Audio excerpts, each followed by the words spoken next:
In this particular recipe, we are going to make Edikang Ikong Soup.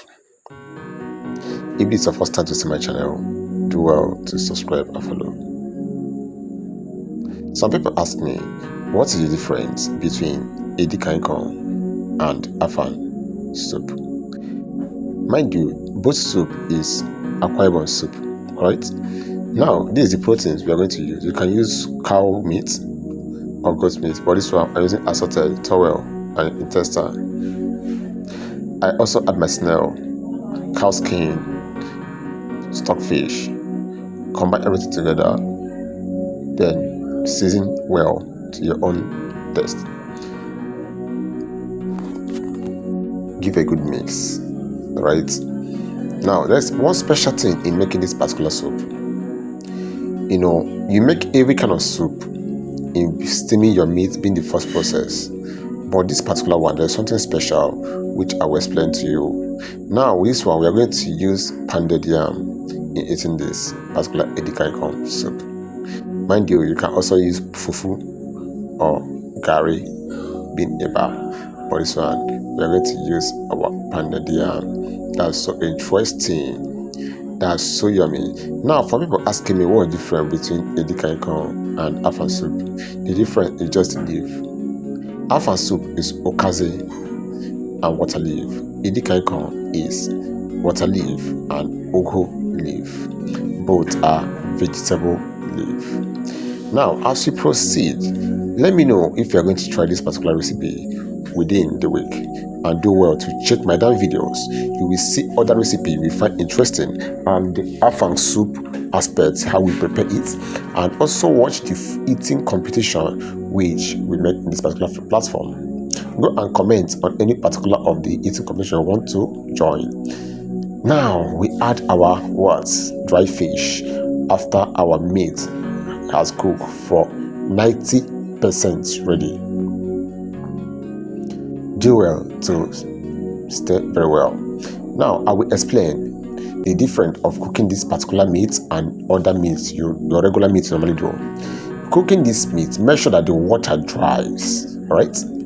Now, as you can see, the water has dried.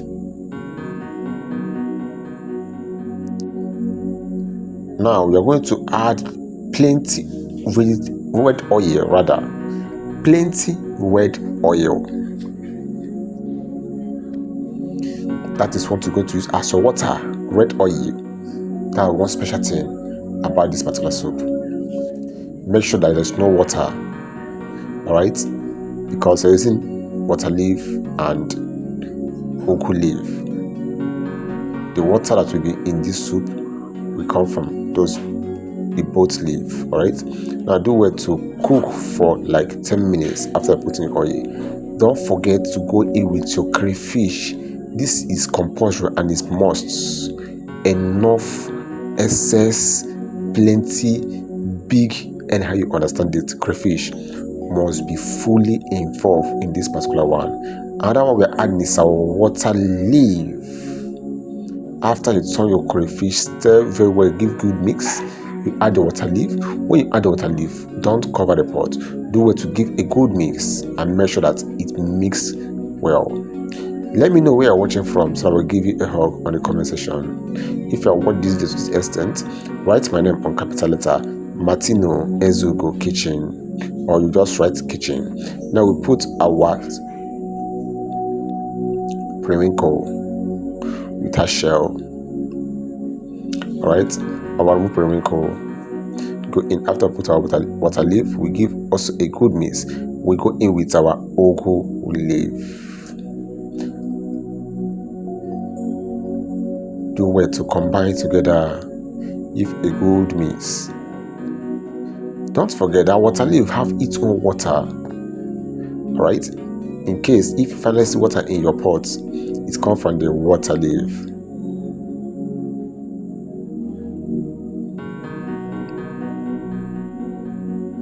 This is scent pepper.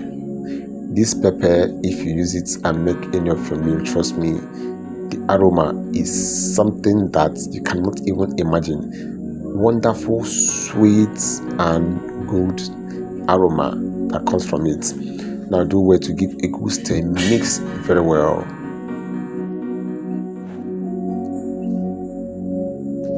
Please share this video to reach other people that may need it. Don't forget to tell me where you're watching from. Where are you watching from? Which country, which city, which town? Put it on the comment section. After everything, we got again with our crayfish. I say put plenty, much crayfish well grounded. That is what is going to, boost the taste of this soup.